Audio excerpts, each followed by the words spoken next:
Manitoba officially became a province on May the 12th, 1870. So last year in May 2020 was the 150th birthday of Manitoba. Government formed a committee of 10 volunteers and 4 staff persons to organize and carry out many events during 2020. They did a great job. However, a lot of the events had to be postponed or some even canceled, unfortunately. But one item that did go ahead, we were pleased, is the Honor 150 project. And that was a project to honor 150 Manitobans for their contributions to their community. There were, in particular, we have 2 from the Neepawa area that were chosen, and that's Muriel Gamey and Mary Murray, and we'll be speaking to them later in this program, so stick around. But first of all, I'd like to read a little bit from the press release that the committee put out on February the 17th of this year when they named the 150 honorees. In early 2020, Honor 150, presented by Canada Life, invited Manitobans to recognize people from across the province who give back to the community and enrich the places in which we live, work, and play, and come together in unity. The Manitoba 150 Host Committee is excited to announce the 150 Manitobans selected to receive the honor. Nominated by people from their own communities, Manitoba 150 is delighted to be able to recognize 150 outstanding people from across Manitoba who represent a variety of ages, experiences, and community roles. In fact, there were 320 nominations that came in, and a juried committee of volunteers made the selection. The recipients range from teenagers to centenarians, with a vast array of volunteer engagements. These 150 Manitobans are making a difference. To quote the committee, "In these unprecedented times, the stories of these 150 Manitobans demonstrate the resilience, hope, and selflessness that make our province strong. Their achievements reflect the amazing deeds that have contributed to Manitoba's reputation as one of the most generous provinces in Canada. We have never been prouder to call ourselves Manitobans," the co-chairs said. To share their stories, Red River College students were invited and worked with volunteer mentors from the communications industry to conduct interviews and capture the spirit of each nominee. And these 150 profiles are available to read on the Manitoba 150 website. So go to manitoba150.com and you can read about all 150 of those awardees. Manitobans have always demonstrated a strong commitment to their community through volunteer work, charitable donations, and support for their community, said Kathy Cox, Manitoba Minister of Sport, Culture, and Heritage. We're pleased to recognize and honor these remarkable Manitobans who have so generously and selflessly given of themselves to improve their communities and our beautiful province. So I'd like to just take a moment and thank, on behalf of the citizens in Neepawa in particular, and those in Manitoba, of course, thank the province for setting this up, thank the 10 volunteers on the committee, the staff, and the volunteer selection jury that carried out the task. It sounds like it was an onerous task, and we're very glad that they did and happy that they were able to choose 2 honorees from our town, Neepawa. Honorees will receive a commemorative medal produced by Awards Canada, who have incorporated copper salvaged from the Legislative Building in Winnipeg. The medal features a design created by Manitoba artist Takashi Awasaki, who drew inspiration from Manitoba's prairie sky, rivers, villages, and farming routes. And we'll put up on the screen here the medal and can tell you a little bit about it. The design of the medal incorporates elements of our climate, culture, history, wildlife, and topography. Significantly, Takashi was very intentional about the design flowing off the edges of the medal. He said the borders of Manitoba are only legal definitions. The rivers, vegetation, animals, people, and ideas have been and will always be moving across them. I wanted the medal to reflect the limitless movement and freedom we embrace by making the design flow off the edge of the medal, he explains. The Honor 150 medal is a work of art meant to be displayed, shared, and to spark conversation. I wanted to create something more interesting, meaningful, and imaginative than just an object of commemoration. Just as the medal tells a deeper story, so do too the amazing individuals who will receive it. Their stories are infinite, and I hope when they look at their medal, they know that Manitoba appreciates them. It's a wonderfully looking medal. I saw it on the internet, and we'll have it on the screen here for you. I could just describe it as you look at it. At the 1 o'clock position is a representation of the sun, which represents Manitoba's bright sunny days. At about 2 o'clock, there's clouds representing the short thunderstorms we experience in summer. And following down, Manitoba's breathtaking horizon and fertile farmlands show Manitoba's deep agrarian roots. Well, around about 5 o'clock, the negative space behind the hand are skinny but resilient pine trees are found in Churchill. And from here and fanning up to the left extends the wing of an owl representing Manitoba's wildlife. This indent also represents Lake Winnipeg. That's just half the medal. On the other side, there are 3 parallel grooves representing the Red, Assiniboine, Winnipeg, and Nelson rivers, the middle of which flows off the edge to Hudson Bay. Seen as seeds when looking at the front from the side, this is about 9 o'clock position, these rise above the landscape representing the many villages that make up Manitoba. And farther up, seeds scattered by hand at the right, seeds of plants, of cultural identities, and of promise. And the hand, which is up at the top, denotes the connection to each other, which also forms the sky of the prairie and the landscape carved within. So that is a remarkable piece of art by Takashi Awasaki. You can check him out on his website if you want to see further.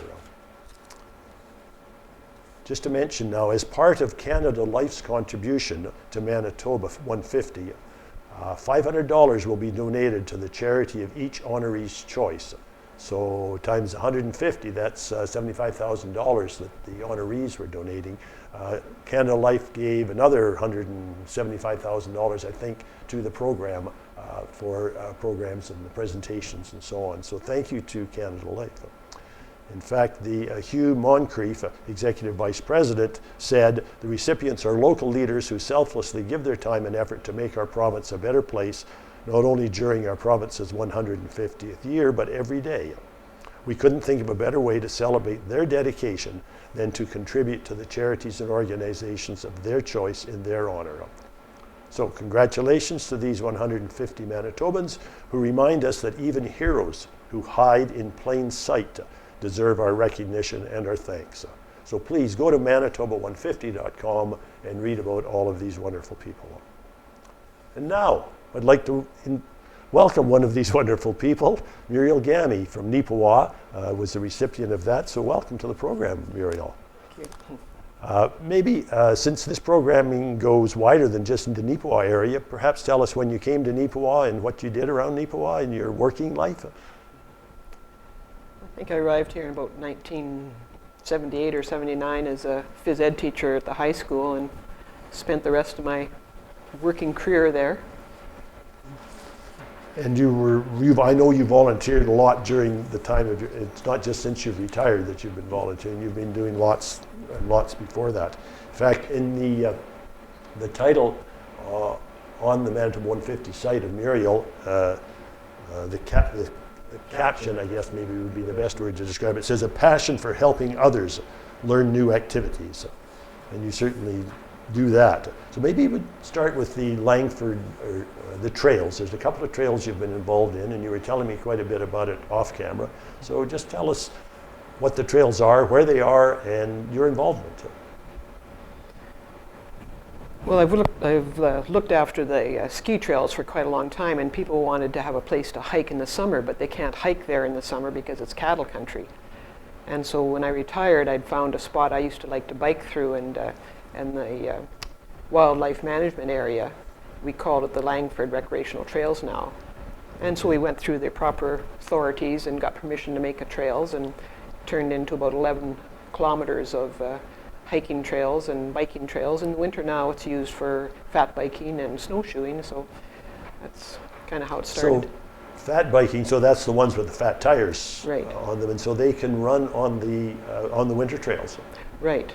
They like to have it packed to an extent, but that works out all right too. But they enjoy that, and So it extends the use of the Langford recreational trails by making it available in the winter and summer. That's great. So, okay, now you mentioned grooming and so on. I know you do a lot of it yourself. What is that involved in? Is there other people? Is there a group that is formed or whatever? We have a committee. I guess I do most of the trail work. For the hiking trail, basically, it involves keeping it clear. If there's been a windstorm, there's always trees come down, and sometimes that's a problem. We have to do some clearing back of hazelnut brush, and but otherwise it's just mowing it. And we finally bought a good mower that we can. Takes about 3 or 4 hours to go around the trails and mow it all. So, the trail is about, what, 6 feet wide, I'm guessing? So is this mower that full width at all, or? It's about 60 inches wide. Okay. This year we're going to have to do a bit of work because the trees, of course, get bigger and the mower doesn't get smaller and you can't get through some places. So we now have to cut out a few trees to make it possible to get through there. Okay. How, I mean, you do it once in the spring, or there's more work to it? Well, actually, in the spring, I use a brush cutter to cut back the hazelnut that keeps wanting to grow in, because it just comes to the sunshine. But then from then on, I mean, it's just like your lawn. You have to cut it when it grows. So Right. it can be once a week for probably a couple months, and then after that, it's less time. But Oh, wow, that's a lot. That's a big commitment to keep that Yeah. done. But you're outside and you love being outside, don't you? Exactly. That's exactly. And COVID didn't interfere at all. No, that's good. So was the use up this Oh, it was huge. past winter and summer, do you think? It used to be that you could be out there during the day working and nobody would see you. I had to change my attire a little bit to make it a little more presentable because people were out all through the days. Yeah, there was a lot of people from all across the country. Now we're now listed on a app called All Trails. Okay. And people would be coming across the country and stop in to hike it and move on, and a lot of use. Well, that's wonderful. Now, you were also telling me that Rosedale, the RM, which is north of Neepawa, were interested in a few years ago, and you helped them out, did you? They have a really nice trail up there now. It's really well worth a hike. It's 5 kilometers, and it's different, totally different as far as vegetation and terrain, and it's very beautiful. Yes. So you don't maintain that one too, though, do you? Or? No, I was involved in cutting it. I mean, all these trails had to be cut. Of course. As far as cutting down trees and shrubs and everything. But John Williams, who lives up there, he does the mowing of it there. Ah, okay. I know John John Substitute taught at the high school. Well, he was on staff a time or two as well, so I know John as well. And he's a great volunteer too. Yes. Does a lot for the community. So those are the 2 trails. Now, you mentioned that the Winter Park, Langford Winter Park, that's a different area and people confuse it perhaps. Just describe and explain that a bit. Well, the Winter Park is right on the highway, number 16 highway. And it started out as just a small ski trail, but we've really expanded it now. There's probably 11 kilometers of cross-country skiing, classic skiing, there's skate skiing out there, there's snowshoe trails, and now there's a toboggan hill, and it's really, really very busy because it covers a lot of activities for people. So, Did you say skate skiing? yeah. What is skate skiing? I'm not familiar with that. Well, classic skiing or diagonal skiing is when it looks like you're walking or running, going straight back and forth. But skate skiing is you using the action like skating. Oh, So you're okay. pushing to the sides. Now you need a different kind of trail for that. So I had made an extra trail, and then you pack it wider, and then we've had people coming from Brandon because there's no place else to skate ski right now, and people again use the park from all over. Yeah. So I just remember seeing on the Olympics the biathlon, that would be skate skiing, would it? Because you see them motioning with their legs. Yeah. Actually, skiers are moving more to that because it's very efficient, it's very fast. But, it's a lot of fun. But are there trails? Most of the cross-country trails probably are the traditional ones, are they? Many are starting to change. They're starting to add, like one of our trails has skate skiing. It's about 8 feet wide, and then there's a classic beside it, so people can do either. And sometimes there's couples who one likes to skate ski and one likes to classics. Oh, okay. Now I saw in the write-up the word jackrabbit skiing. Yeah. What is jackrabbit skiing? Recreational skiing was promoted by a man called Jackrabbit Johansson, and he was a man from Quebec who really got recreational skiing going and started trails all over. And so now across Canada there's a children's ski program, and we started about 7-8 years ago. This year, like, we had 51 children.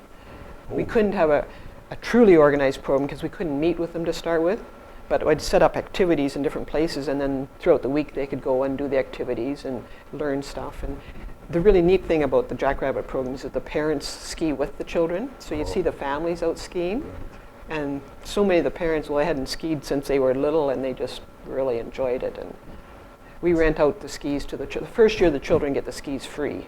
They pay for the program, but they get the skis free. And then it's a nominal fee after that. Okay, well, that brings up money. Muriel, how does the financial part of all this? I mean, the RMs are paying for all of this, or is there's donation boxes, I know, but I'm sure that doesn't take a lot in. How is it funded? Well, it's interesting. The ski trail generally makes out okay because we do ask people if they enjoy the skiing to join a membership, $20 for a single and $30 for a family, and generally works out all right. When we need to buy equipment, like we had to buy a new skidoo and we bought a Ginsu groomer this year, we apply for grants. And the government has different grants, and our RM does support us about $500 a year, and we make out okay. Well, congratulations to you and your committee. Who's the head of your committee? Is there somebody that's prime involved in all of this that we could thank? Well, our chair for the winter park is Kevin Enns, and his wife Jennifer is involved there too. Yes. And Kathy Jasnick's the chair for the hiking trail. Oh. So they all give us support. Well, I know all three of those, and they're definitely volunteers around the town and around here, that's for sure. So thank you to them. It said that in your write-up that your love of helping others that inspires Gamey to contribute time and energy through 4 seasons. With a large community of new Canadians in Neepawa, Gamey embraces the opportunity to encourage them to get involved. So can you just comment maybe on the newcomers to our community and their involvement? They may not have seen winter something. The settlement services had approached me a number of times, and we've done different things. We've certainly had them out snowshoeing and skiing, introducing them to that, and that's always been fun because it's so totally different. There was one man I was walking back with once, and it was maybe 20 below, and I said, well, what would it be like where you came from? Right.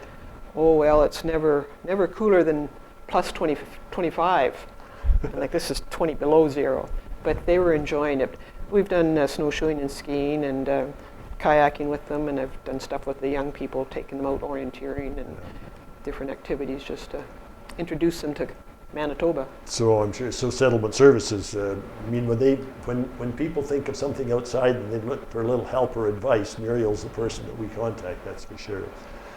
Just wanted to read here as we approach the end of this, that you said, they quoted you in the article here, Muriel is especially proud of the Langford Winter Park and recreational trails.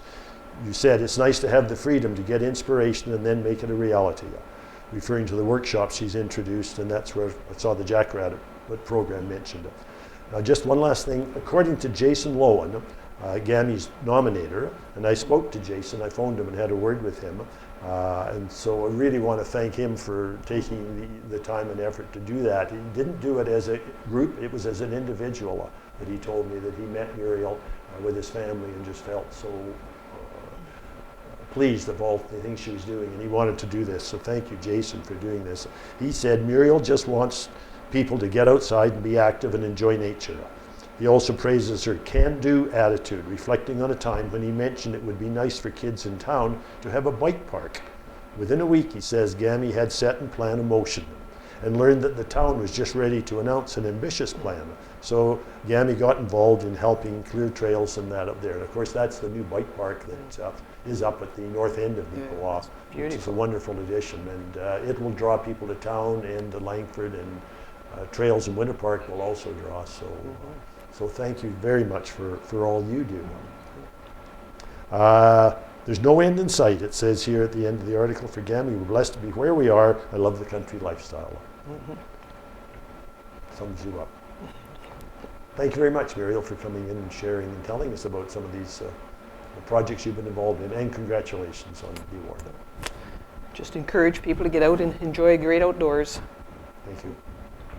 We'll be back with the next guest in a moment. I'm Myra Bennet, and I'm back with our Honor 150 recipient program, and I am going to talk to Mary Murray, who is one of the Manitoba awardees and very deserving of this award. Mary has done a lot of volunteering in the community with her quilt making, presentations of quilts to many, many deserving people. And I know the community appreciates all the work that Mary has done in the community with her quilt giving. How do I put that? Mary is very generous with her quilts.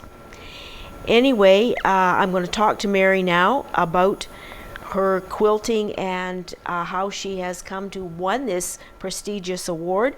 And congratulations to you, Mary, on this award. Thank you. It's very well deserved. Mary's theory is quilting for those who sacrifice for their country. That's right. All right, Mary, tell us about your quilting for your country. You were nominated, I understand, by the Legion Ladies, of which you were a part of. Yes. And now, how do you go about this quilting for your country? Tell us your story, Mary. Oh my.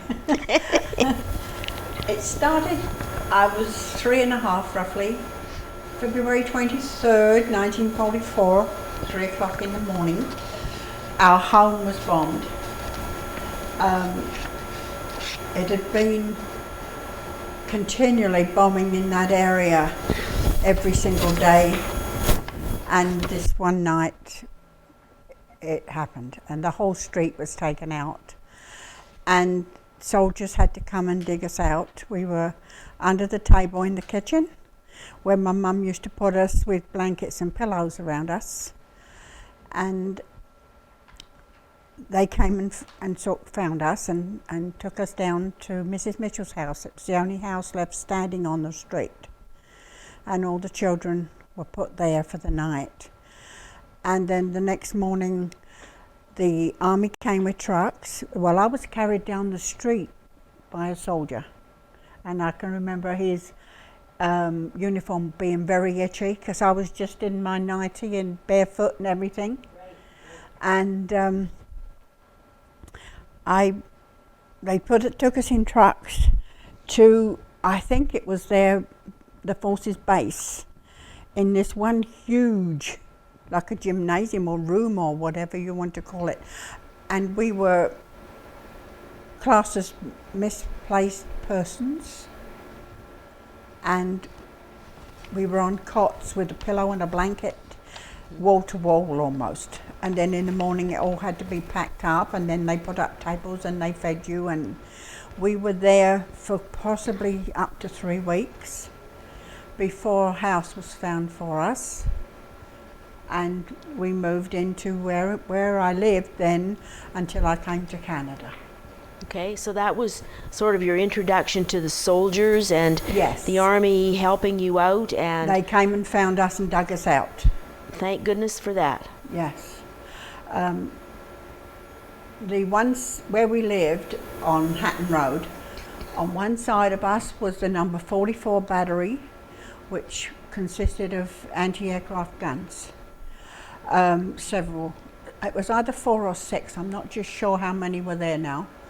And on the other side of us, there was a bit of a farmer's field, and then there was a single runway, which was the very first runway that is now London Airport. But the Spitfires would take off from there to protect London from the bombers that were coming in with these bombs. So, Mary, when did you start your quilting for veterans and soldiers? Well, I was married for 39.5 years. My husband died in May of 2009. And in the November 10th, November 9th, I went to Tangled Threads Quilt Guild for the first time. I had never quilted in my life before. And a friend told me to come with her to quilting. And I said, but I can't quilt. And she said, no, but you know how to sew. You've sewn for as long as I've known you, right? She said, come and see if you like it. So I went. They gave me the pattern for a block, and the next day she came to my house and we made my very first block. Okay. And I was hooked. Well, you've made many, many, many, many quilts. I have no idea how many I've made. Beautiful, beautiful quilts. And you've brought some with you. Yes, just a little. Would you like to tell us a little bit about these beautiful quilts? Let's take, this is the award that Mary has got before we just hold forget. that up like this. And she's going to get a beautiful medal as well. And she also has a Manitoba pin that she's wearing, okay? Anyway, aside that, now let's look at these beautiful quilts. Tell us about this first one, Mary. This first one is for a veteran, an elderly person. It's a lap quilt. So it's a smaller quilt. It's a it's smaller not full quilt, size. and I can show it to you. I can put it back together. Now, if you don't mind. That's how I present it. It's like that. It has a label on it that says Valor Quilt, to honour our brave men and women who put their lives on the line that we might have a better place to live. Very nice. Okay. No. And Okay. this pattern is called Hidden Star. Hidden Star. Yeah. Okay. This pattern is called the Okay. Hidden Star. Very nice. Now I can put this back together Yeah. afterwards. Sure. okay? Right. Yeah. Mary also does quilts for And they're children. all hand sewn. They're all Right. hand sewn. Okay. Yeah. Oh. Oh, okay. I'm sorry. I've messed up. Well, we'll put that on the floor. 'Cause Okay. It's not done. Okay. the Show us that the ones for the children, or the big yeah, one? no, the Oh, children's quilts one first. that Mary's done. Tell us about those. They well, have a little stuffed these toy are for with kids them. in trauma. I call it Kids in Trauma, and people do donate the toys to me. If they are second-hand, I wash everything and I check that if it needs fixing or not. And if it needs fixing, I fix it. Then everything is washed. The material for the blankets is washed because I don't want any allergies to go from one to another. These are just fantastic. And they're just little blankets made of fleece, or else I quilt them with flannel and stuff. Right. They're just a little blanket for a child that's hurting. And there's always a nice little toy goes in with them. And they're put into a brand new bag, so there's nothing allergic to carry on to the child. Right. And I've given 1,340 of these out. Wow. To our hospital, amazing. our ambulance, our police, and our firefighters. Okay. To give to kiddies in need. Now, when you talk about donations, so people could donate the little the teddies, toys, or to fleece, or fleece, or yeah, okay. Lengths of fleece. Okay, while we're talking about donations, do you get any type of funding? No, to help you out the Legion more recently have given me, well, I think it's a total of $1,000. I got 2 500s. Okay. To help me with the quilts for the soldiers. Okay. But other than that, no. I think the Inner Circle, is it the Inner Circle? Inner Wheel, yeah. Gave me a donation, I think it was of $100 a while ago. Okay. And I was very appreciative of anything I'm given. And then the Teddy Bear Toss gave me a lot of these toys. Oh, from the at natives? That time, from the natives hockey game. Okay. And people do bring me toys. Okay. Especially like gently used ones, right. Basically. Right. And then I do go and look in the bin at I haven't done it for over a year, but at the Salvation Army, and I pick out the best looking and nicest ones. Sure. And bring them home, but they're all washed, and if they have a battery on it, I don't get any of those. Okay, right, yeah. But they're all washed and yeah, they look great. They look, looks and great. I'm sure I brush them up and make them look like new. I'm sure a little person that has appendicitis or has to have a ride in an ambulance would appreciate Well, yes, and even something if like that. one of the parents, something happens to one of the parents, Oh, okay. the child is in trauma, Yeah. then they can be given one of these to Right. help. Very good. Right. Okay, now tell us about this last beautiful quilt. I love it. The black and gray and white, that's gorgeous. Now this is one for a soldier that has been injured serving the country. And that's a full-size quilt? This is usually a full-size quilt. I've actually given them right up to a king size. Okay. From a regular bed size right to that, all different. Whatever I've got at the time, whatever I'm doing. Okay. And they're usually hand quilted. And I always put the yellow ribbon on them for hope. Okay. Very nice, very nice. And this, And with she's these- inserted a pillowcase with this. Yes, now when I do them, they get a Canadian bear. I'm running short of these. I cannot get them anywhere. You can't even buy them. They're maybe hard to find, are they? Oh, they are very hard to find. Okay. Um, So maybe folks out there, if you happen to see a Canadian bear with the Canadian yeah, just flags and stuff, just a little one, just something small. I make a pillowcase. This has got "Oh Canada" all on it. Here. Oh, very nice, This usually yeah. has something to do with Canada Okay. on the pillowcase, because Now, is that So- material hard to find as well? Or is that no, I easy? keep looking. Sometimes it's just maple leaves on it or Okay, something like okay. that, right? Okay. But I So people could make donate some I of that. make the pillowcases so that when they're deployed, they cannot take this quilt with them because it's too big. So they can take a pillowcase and they can use it. They can use this pillowcase. So that is why I put a pillowcase in. They still got something to know someone cares. Okay. Okay.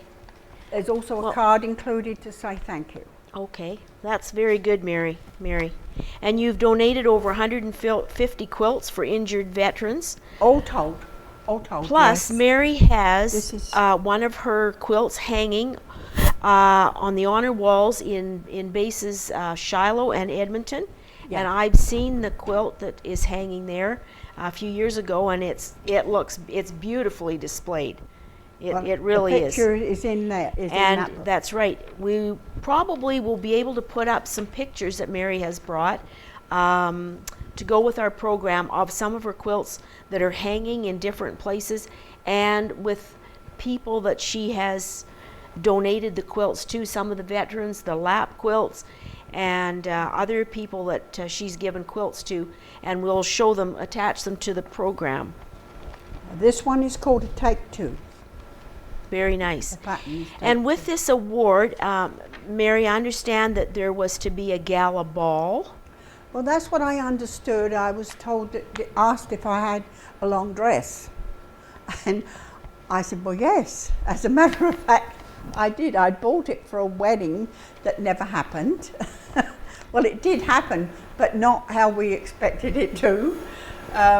So I still have the dress. I've never worn it. Well, hopefully that this gala ball will happen for you oh, when I COVID. don't know if it will now. In any case, what a nice idea of the Manitoba Committee to put this all together, and Yes. I will hope that that may happen for you. But that's okay. And I understand that each recipient got $500 to award. Well, I haven't seen that or know No, anything about but you it. will be getting that $500 to donate to a charity of your choice. Well, I want it to And go. your charity is? I'm going to donate it to the cancer care unit in the Neepawa Hospital. Very good. I'm sure that that will be very well received. Very much appreciated. And Mary, at this point, do you have a project on the go? I have one on the frame, you mean? On the frame? And is it designated, does it have a designated receiver? Or it's, Yeah, it's another Valor quilt. It's made, the design is one that I've just sort of dreamt up. It's of yellow ribbons going across it and maple leaves just scattered on it. okay. But it will be another one for Only I have 5 on hand at the moment because we haven't been able to take them over to Shiloh because there's 5 young men there that need them. Okay. And I have 5 on hand to go to them, but I can't take them because it's in lockdown. Right, right. Well, we're all hoping that we all get the vaccines. Mary, I understand, has her vaccine already. On Friday. And she's still with us. She has no side effects. She's looking as chipper as ever. So that means that the rest of us can get our vaccines as well. Hopefully. That's right. And then we can get back to normal, and Mary can get back to doing her thing with visiting Shiloh and taking some quilts there or whatever the needs arises. Yeah. Anyway, we want to congratulate you again, Mary, Thank you. on behalf of the town and the citizens. Mary's well known in our community, and she does lots of great things for the community, and we thank you very much for your volunteerism and all Thank the work you very that you much. do. Okay? Yeah, Thank you, Mary. This is Mary Murray's first Valor quilt that she donated to Corporal Casey Crane. He's from Newfoundland, but based in Shiloh, was injured, and this was Mary's first work of art that she presented to Corporal Casey. Now we have the Freedom Poppy quilt right here that hangs in Papinong Barracks in Shiloh. It's the memory wall. It's absolutely a fabulous quilt. Beautiful poppies. And on the bottom of the quilt is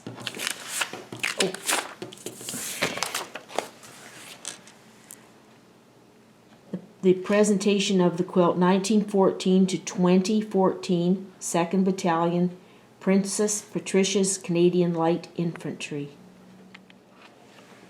Next we have another one of Mary's beautiful quilts. This is gorgeous, this one. Maple leaves in each corner. Given to Warrant Officer Darren Haggerty in September of 12.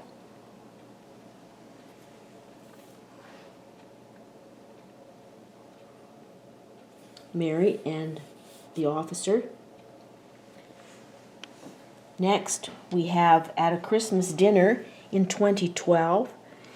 This is Mary with Lieutenant General retired Ray Crabb, a Neepawa born and bred boy, went to school in Neepawa and climbed the ranks to Lieutenant General. This is Vita Jackson with Mary and a veteran at Shiloh at the dinner that December in 2012. This is a picture of Mary with local Merv Dagg, World War II veteran from the Navy. He was a signal man in the Navy. Mary's presenting him with, I believe it is a lap quilt. Here we have local veteran, World War II, Art Wareham, with his beautiful quilt that Mary had presented to him.